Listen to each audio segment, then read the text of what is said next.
As they argue about whether they should execute the German prisoner, Deacon recognizes him as Rudolf Gertz, whom he once encountered in his missionary work. He claims his missing the escaping German must be a divine intervention, as he never misses a shot.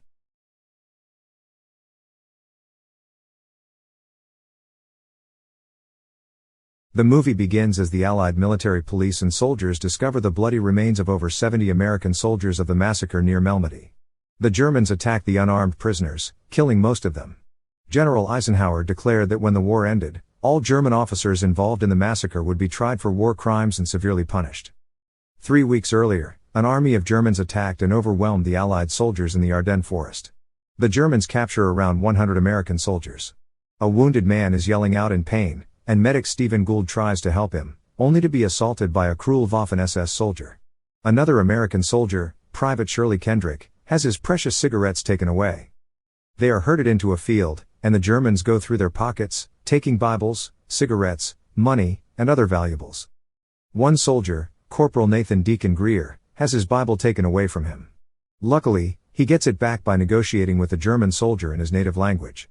His close friend, Staff Sergeant Gordon Gunderson, stands beside him and compliments his negotiation skills.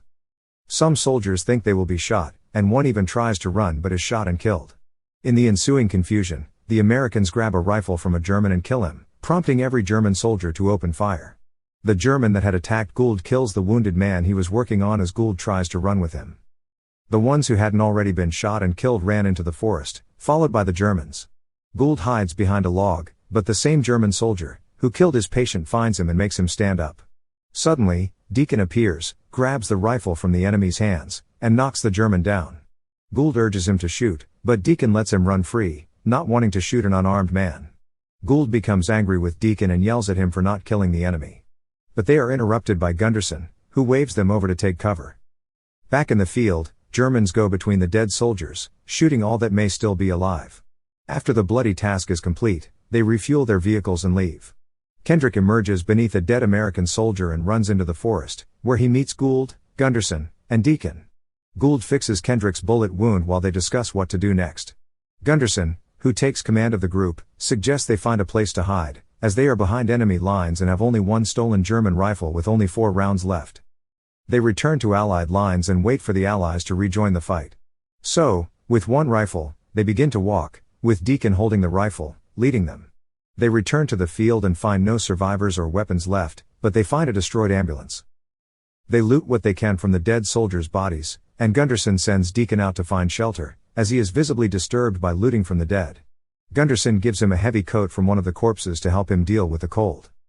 As Deacon walks through the forest, now wearing a heavy coat, he finds a doll lying on the ground and is visibly spooked by it, but when he looks back, it is gone.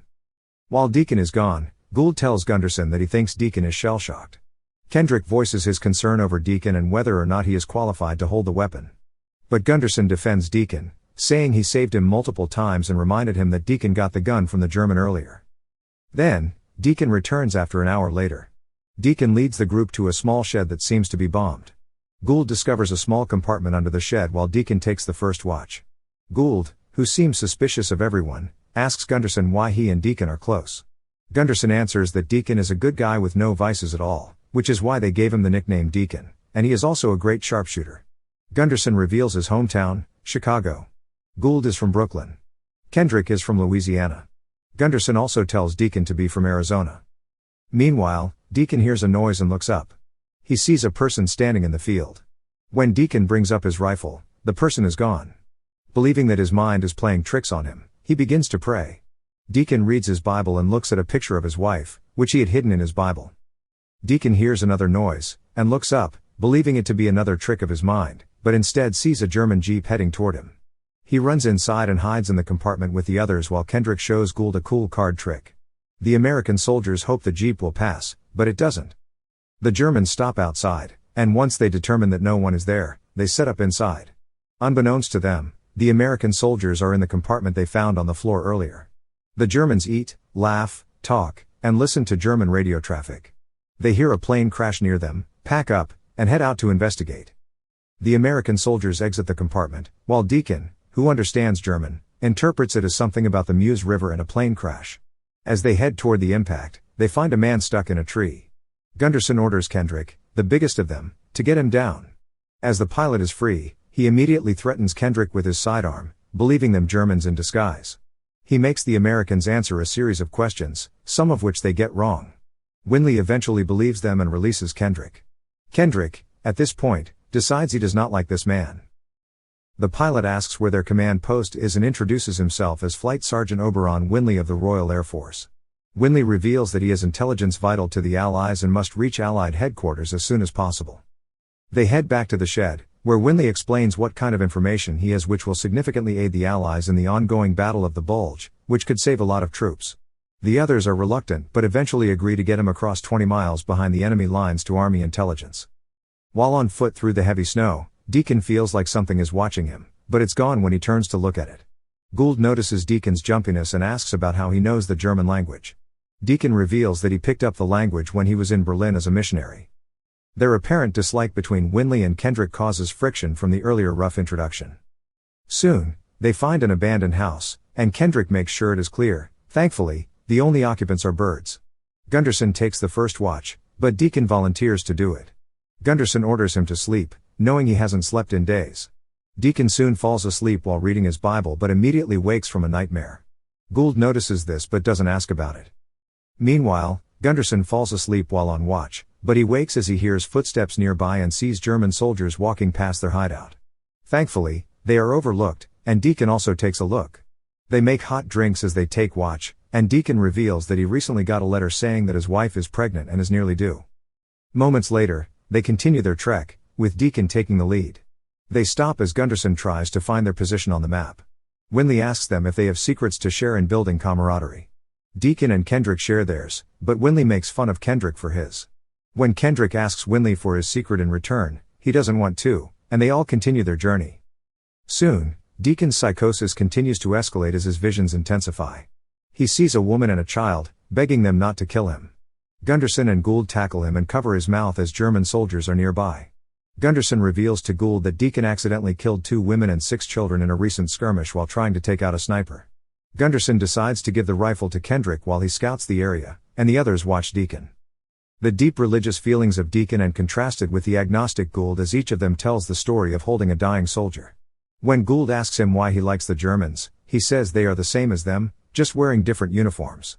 Deacon's answers anger him, and he walks up ahead of him.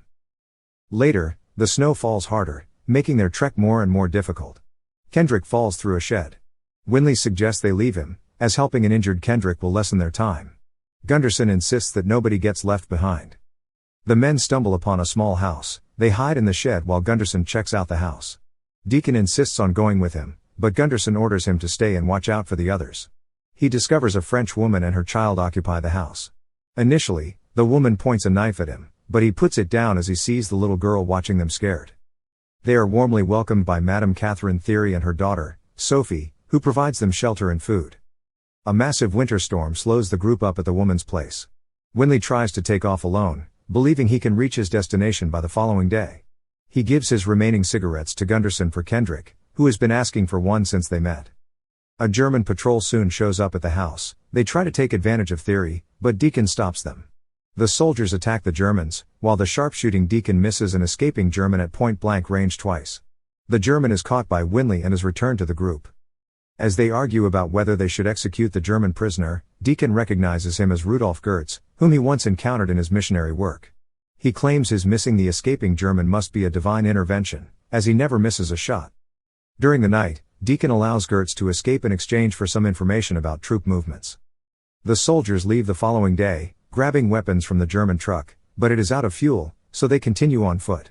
They find a group of German soldiers and decide to sneak through rather than fight, but Gunderson is shot and killed by a German patrol. Gould urges Deacon to go, as they can't do anything to help Gunderson, who is already bled out quickly. A full-scale fight ensues, and Winley is wounded.